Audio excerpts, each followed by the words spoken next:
Alright, so we're back on the 2003 Boxster again. Initially I was only going to order tubes, but because these are so damaged, I went ahead and ordered complete coils, because here is one of the ones that were in here, and the plastic is broke away from that insulator piece on the inside. And most of the coils are like this. I think 4 out of the 6 were damaged, and every single boot was damaged. So I went ahead and ordered up some new coils. These are not German, these are Chinese, but I got a complete set, so brand new. That's them. That's the box they came in. They got here late last night, almost 10 o'clock, so I didn't get much done. So I'm gonna get on this and get the coils in and hopefully get the oil topped off here pretty quick. It's supposed to be 106 again today, so more stuff I can get done this morning, the better. So I'd like to get the coils in, the wheels on, car back on the ground, and the oil topped off. That's my goal for this morning. One thing I'm going to do is I'm going to put some dielectric grease at the top of the boot where it connects to the coil, and I'm going to get some down inside there where it connects to the plug. Just every single joint. This will just give me a little bit better connection, and we hopefully will prevent any future misfires. Okay, so I've got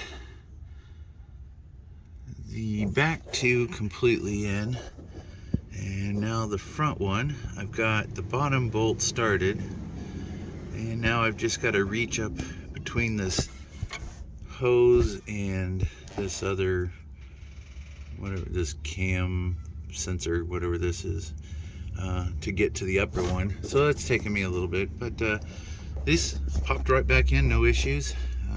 The hardest part really is just reaching up there with your fingertips and reconnecting the wire to the coils. But yeah, so this is the last one on the driver's side. We'll finish this up and then we'll move on to the passenger. And then we will put the wheels on and set it on the ground and then finish the oil. Okay, so all 3 coils are back in. So now all we have to do is put this guy back onto this guy with this little 10 mil, and then I can put the plastic cover that goes right here, covers all this back up, so which is 2, where's the other one? Oh, over here. So there's one here and there's one here, so 2 screws. All right, so basically we have 3 screws left on the driver's side, and then we're on to the passenger side. Okay, the driver's side is done. All the coils are in, all the coil wires are connected. We reconnected, it's kind of hard to see now, we reconnected the cam sensor, whatever that was, back to the block. We've got our plastic cover back in and the 2 screws. All right, now we can move over to the other side. All right, so passenger side, 2 front coils are in. All that's left is that one that's a little bit more of a challenge, but I did find, using this little bitty extension and the 5 mil Allen, allows me enough room to thread them in, and then I can drop the extension out and tighten them up with the 1/4 inch. It just gives me enough room, but it's actually pretty easy and really doesn't take but a couple of seconds. All right, just like on the driver's side, all the coils are in. The sensor, whatever that deal was, is screwed back to the block. All of the wire connectors are reconnected. Plastic shield with its 2 screws or nuts. Now this one is missing its little plastic washer. I might need to get another one or find a washer or something just to help hold that in place. But that's all done. I checked the drip pan.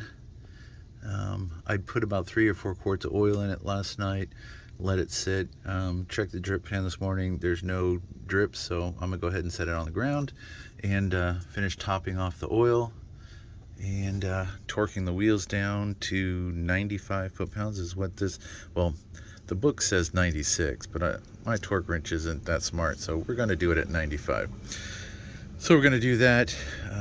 That way we can take it for a test drive after we get the oil in it, and hopefully that this tune-up here will resolve our misfire. So let's hope, and back in a few. All right, driver's side. Put our tool in. Screw it all the way down.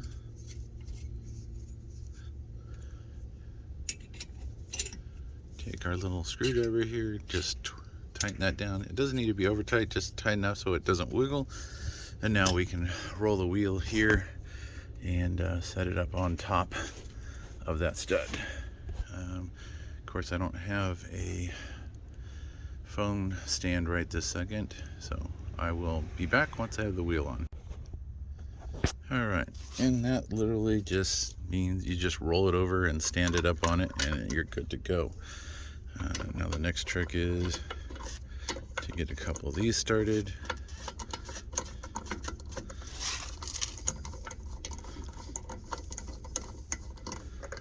That's one.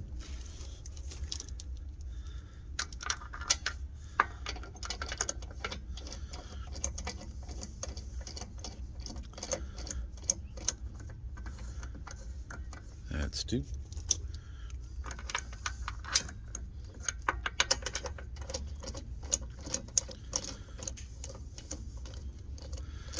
And I like to hand start mine. I've seen people just zap them on with a air gun.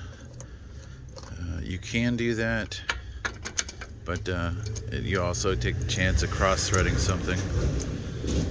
All right, so those are all hand tight. I'm gonna just cinch them down here with a 1/2-inch drive, then set it on the ground and torque the wheels. All right, so that's next. All right, so just like that, wheels back on. I use the tool to center the wheel. Now I'm leaving the locking lug nuts off for now because I am going to be doing the brakes. So, and the car's not really going to be driven on the road other than up and down the street. So at this point, I'm just going to set the car back down on the ground, torque the lugs that are here, and we'll do a little test driving, see how it runs. I might try to get a moving permit and get it over to the emission shop to see if it'll pass. We'll have to see. But next thing is we're going to go over to the driver's side and get that side done, and then we'll get it off the jack stands. And just like that, the car's back on the ground. Now we need to torque our lug nut to 95, and we're going to do that all the way around the car because I did have the front ones off too, and I only hand tightened those. So it's already getting hot. I feel my heart working just in this heat now, so I may have to torque these down and come back later. All right, so yesterday I put about 2 or 3 quarts of oil in, and I just put about half of a 5-gallon jug in. So we're gonna put the key in the car, see what the oil level is reading, and go from there. Okay, put some more oil in it.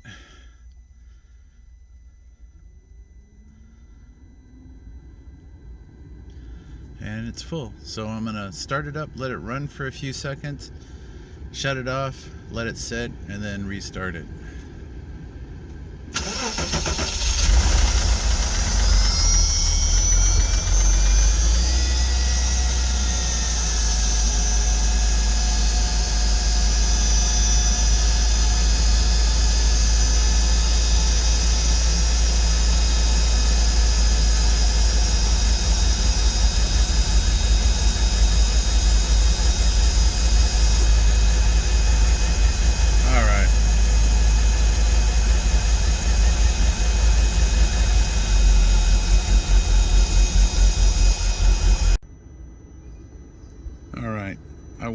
Since I'm letting the oil drain back down into the car, I decided to go grab the tool. So this way we can check to see if we got any more codes popped up. And we'll see what we get here. All right, so our DME engine control, no fault. That means that the misfire that we had is gone. ABS is good. Air conditioning, we should have a fault. I believe, I don't know what that is, so it's a 1001, and it was like a generic fault code. I know the airbags are going to fault because the seats aren't plugged in, and, well, the passenger seat's not in the car.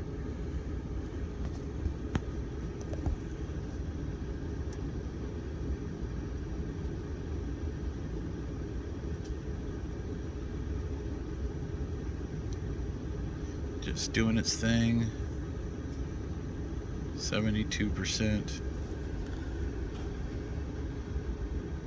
So yeah, it looks like so far, and these were the faults that we knew we had: air conditioning and airbags.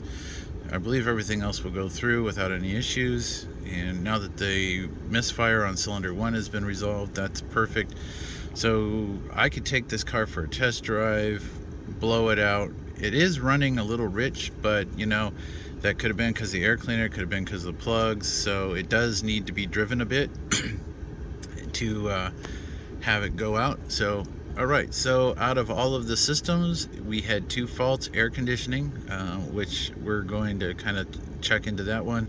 A couple people I talked to said it could be low freon, it could be a leak, it could be the compressor's bad, it could be the compressor's unplugged, or it could be the fuse isn't working. So they gave me a few options because the generic code was like a 10 or 100 or something like that.